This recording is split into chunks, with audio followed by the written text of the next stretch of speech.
Morning, everyone. So, today we are going to talk about a new chapter which is about India from 200 BC to 300 AD. So, in this chapter, we are going to talk about new rulers, trade, and religion. So, how new rulers captured the Indian area and their rule flourished, and what changes took place in that area. तो अभी तक हमने पढ़ा था कि Mauryan empire ख़त्म हो चुका है. उसका लास्ट रूलर हमने जो ग्रेटेस्ट रूलर पढ़ा था दैट इज़ अशोका.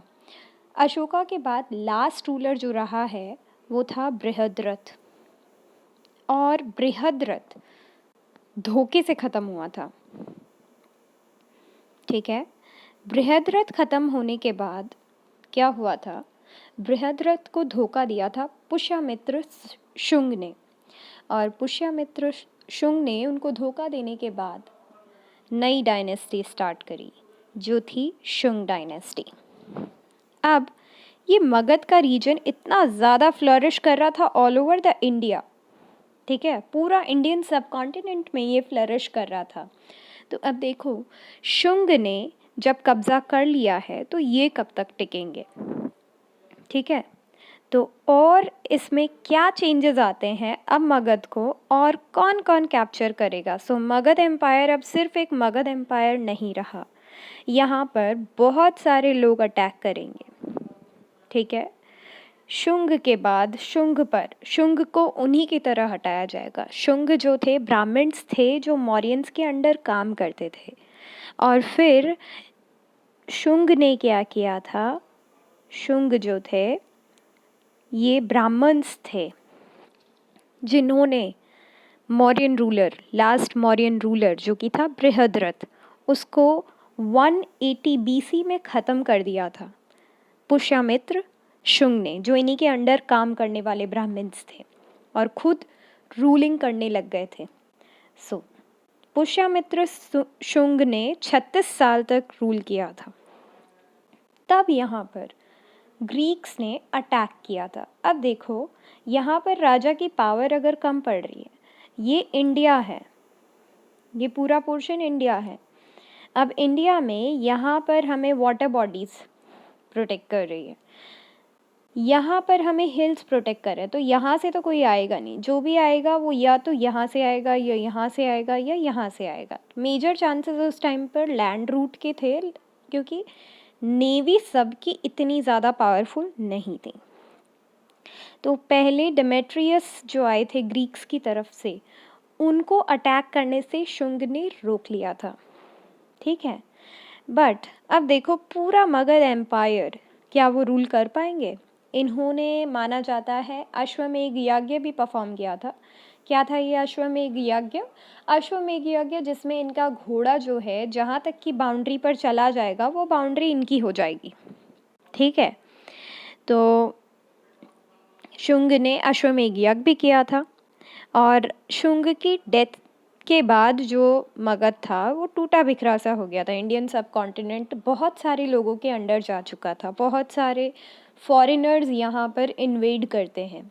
तो चलिए देखते हैं कौन कौन यहाँ पर इंडियन सब कॉन्टिनेंट को इन्वेड करेगा.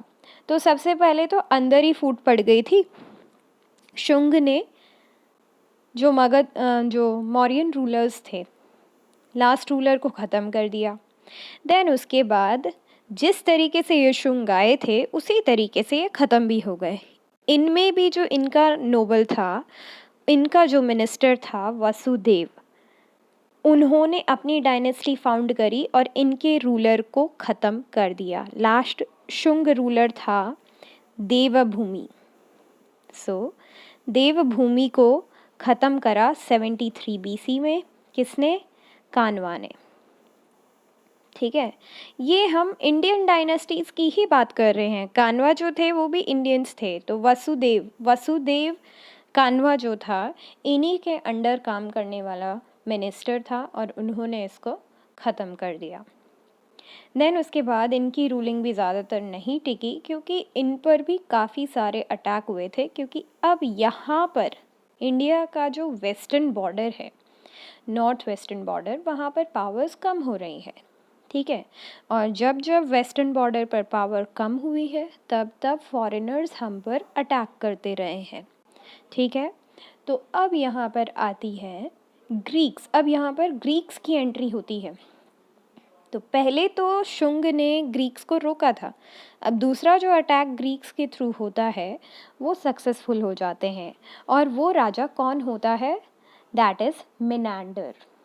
तो कानवा के टाइम पे जो अटैक करेगा उस रूलर का नाम जो ग्रीक्स के टाइम पे आया है दैट इज़ मिनांडर। अब क्या ये नाम मिनांडर ही रहेगा? नहीं, ये नाम वो चेंज करेगा जब वो बुद्धिज़्म अपनाएगा। इनका नाम पड़ जाता है मिलिंद। तो ये माना गया है। देखो, ये हमें देखने को मिलता है बुद्धिस्ट स्क्रिप्ट से मिलता है। बुद्धिस्ट फिलोसोफर जो थे नागासेना, वो ये बताते हैं इस चीज़ के बारे में कि उस टाइम पर जो राजा बना था ग्रीक्स की तरफ से मिलिंद, उन्होंने बुद्धिज़्म को अपनाया था। ये बहुत ही बड़ा बिगेस्ट अचीवमेंट था। तो ये जो थे मिलिंद अपने साथ बहुत कुछ लेकर आएंगे। बहुत कुछ इन द सेंस क्योंकि इनका कल्चर अलग है, इनका सिस्टम ऑफ एडमिनिस्ट्रेशन अलग है। तो अब देखो कि ये क्या चीज़ें नई लेकर आएंगे यहाँ पर ये लेकर आएंगे अपना आर्ट, अपना स्कल्पचर। तो ये उस टाइम पर कॉइन्स यूज़ करते थे, डिफरेंट टाइप्स ऑफ कॉइन्स थे इनके। ठीक है। तो कुछ अच्छी चीज़ें भी हैं, कुछ बुरी चीज़ें भी हैं। वही सारी चीज़ें आज हम इस चैप्टर के थ्रू देखेंगे, which is about India from 200 BC to 300 AD. How new rulers came to India, how traders traded in India, and what kind of religion pilgrims came in India. ये हम आज के चैप्टर में discuss करेंगे। तो चलिए देखते हैं NCERT का chapter 9 traders, Kings and pilgrims. इसकी शुरुआत हमेशा की तरह बहुत ही ब्यूटीफुल स्टोरी के साथ होती है। क्या कहती है? Jagni looked forward to the fair in the village. She loved to see touch the pots and pans, shiny steel, bright plastic buckets.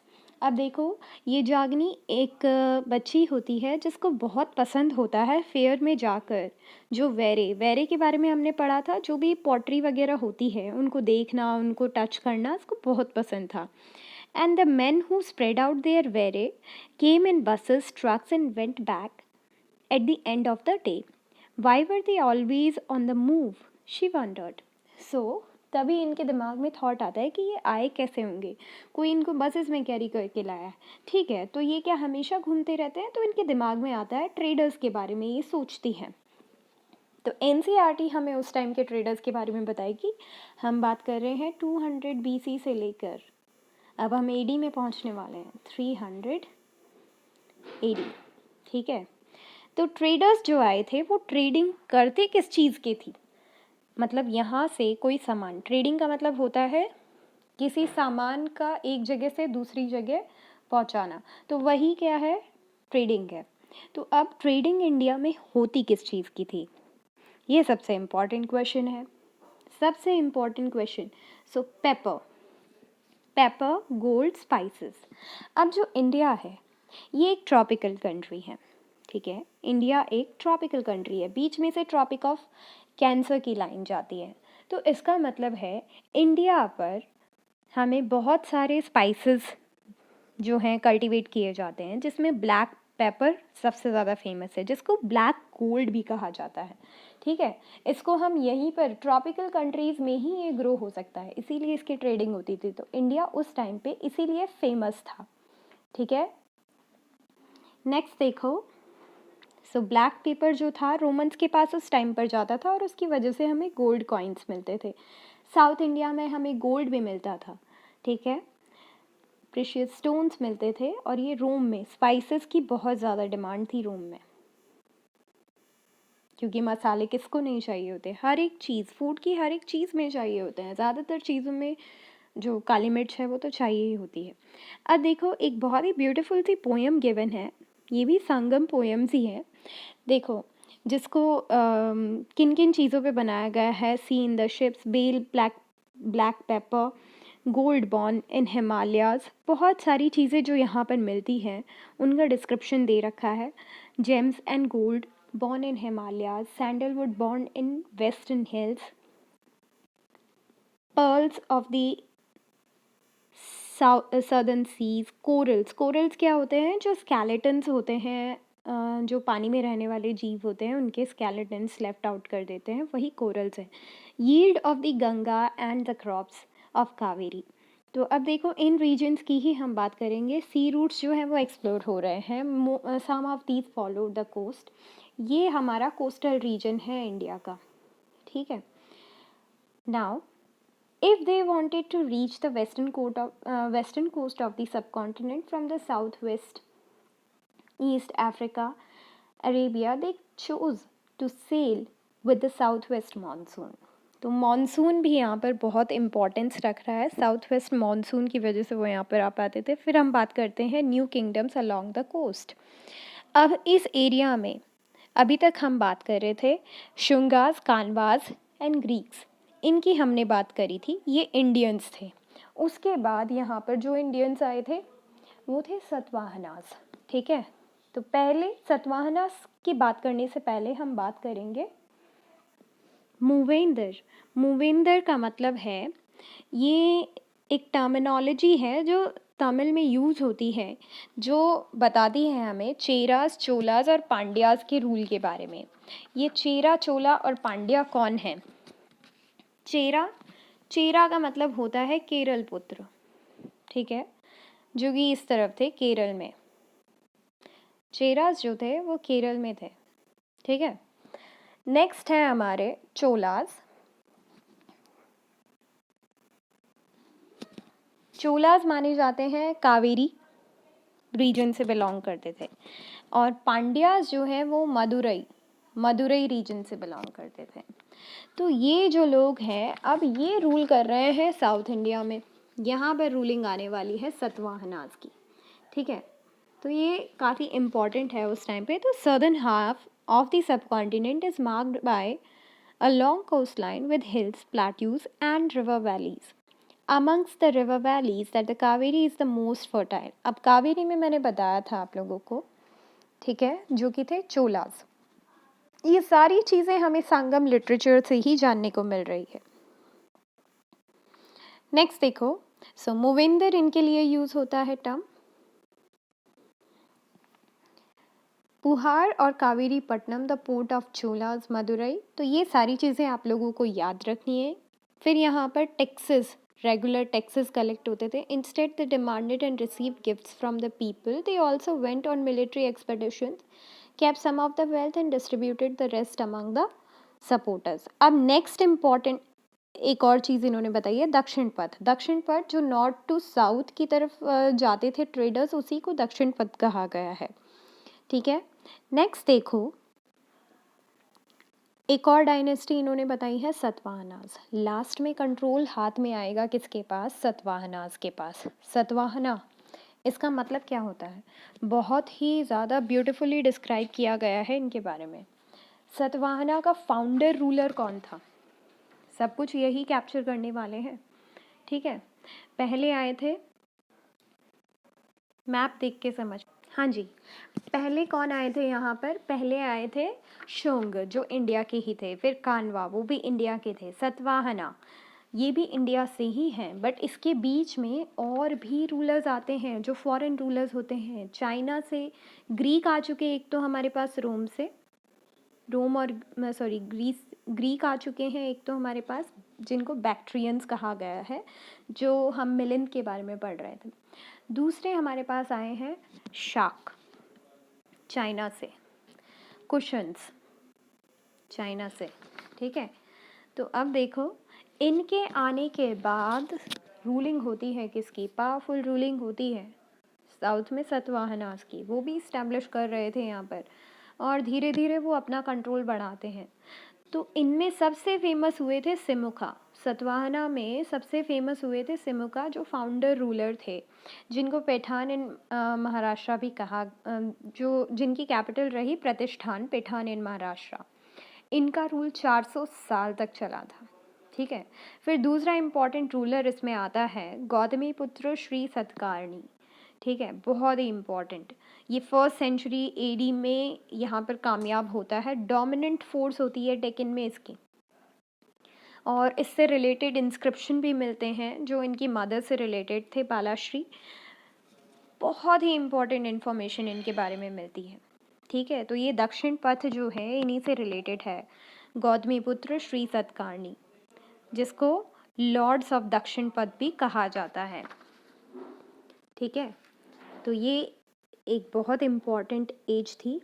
इसी के बीच में अब देखो फॉरेन से कौन कौन यहाँ पर आ रहे हैं, फॉरेन रूलर्स यहाँ पर आ रहे हैं। एक तो ताइचू ट्राइब थी, जो कि कुशान्स जो हैं आए थे इस टाइम पे। तो अब इस टाइम पे ट्रेड रूट्स बहुत ज़्यादा फ्लरिश हो रहे थे। ठीक है, तब तक आप एक बार मैप देखो और अच्छे से।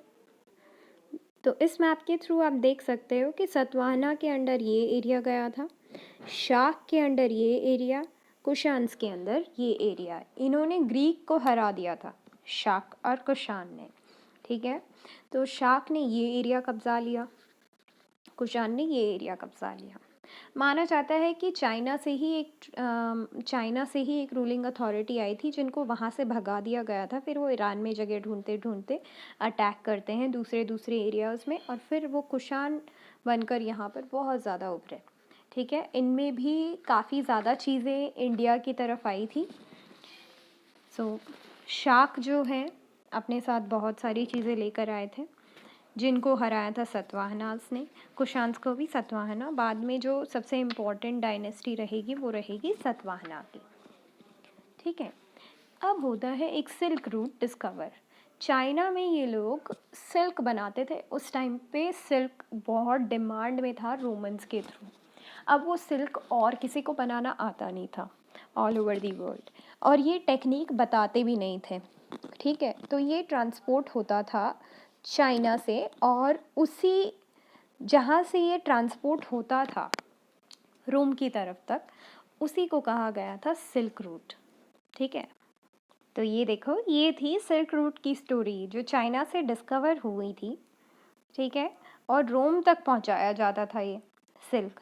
ठीक है, इंडिया में भी यहीं से आता था। तो धीरे धीरे अब इनको टेक्निक शेयर करनी पड़ी थी।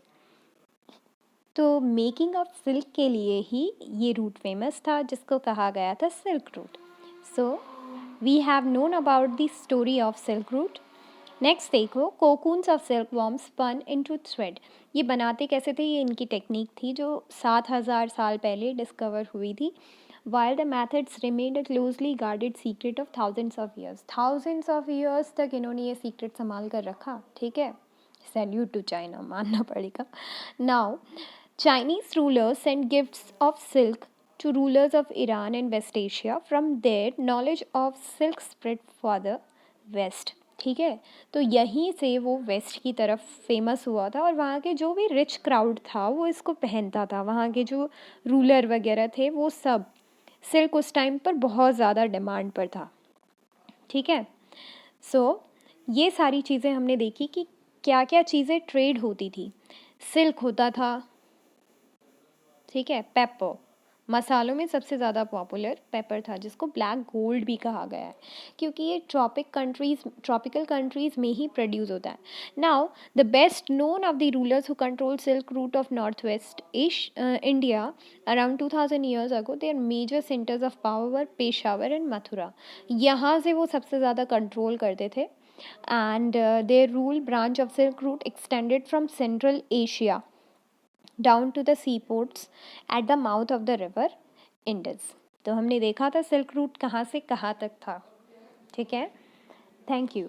सो next we are going to deal with the spread of Buddhism. तो आज हमने जाना कौन कौन से रूलर्स जो हैं, कौन कौन से रूलर्स ने इंडिया पर अटैक किया था, जिनमें से कितने इंडियंस थे शुंगास के बाद किसने अटैक किया था, शुंगा डायनेस्टी के बाद कान्वा।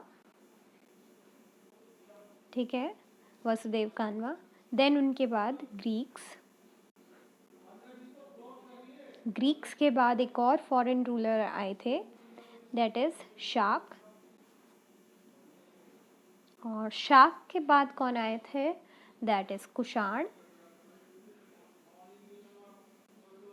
और फिर सबसे फेमस कौन से थे? सतवाहनास। सतवाहनास में भी जो सबसे पॉपुलर थे वो थे इनके फाउंडर सिमुका, और दूसरे थे गौतमी पुत्र श्री सत्कारनी।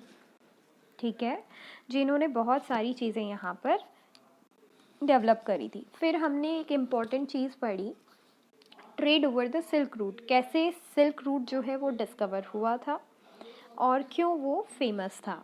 ठीक है, अब देखो यहाँ पर हमने एक और चीज़ पढ़ी थी कि जो सदर्न मोस्ट एरिया था इंडिया का, सदर्न मोस्ट टिप जो थी वो मूवेंदर के हाथ में थी। That is Cheras, Pandyas and Cholas. यहाँ पर चेरास, चोलास एंड पांड्यास इनके हाथ में था, जिनको मूवेंदर कहा गया था। ठीक है, सो नेक्स्ट हम पढ़ेंगे कि इन्हीं की रूलिंग के टाइम पे बुद्धिज़्म कैसे स्प्रेड हुआ, कौन कौन से ऐसे रूलर्स थे जिन्होंने बुद्धिज़्म को इतना ज़्यादा फेमस किया। ये सारी चीज़ें हमें पता कहाँ से पड़ रही है? ये सारी चीज़ें हमें पता पड़ रही है अभी तक संगम लिटरेचर। फिर बुद्धिज़्म की भी कुछ बुक्स हैं, क्योंकि ये बहुत बड़ी बात है कि मिलिंद, जो कि कभी ना कभी इंडियन सब कॉन्टिनेंट का रूलर बना था, उन्होंने बुद्धिज़्म को अपनाया था, अपना नाम चेंज किया था। बड़ी बात है। ठीक है, फिर उसके बाद जो कुषाण हैं, ये सारे रूलर्स, इनके बारे में हम पढ़ेंगे और अच्छे से, कैसे इन्होंने बुद्धिज़्म को अपनाया था और स्प्रेड किया था। Thank you, and I hope कि आपको क्लास अच्छा लगा। Thank you.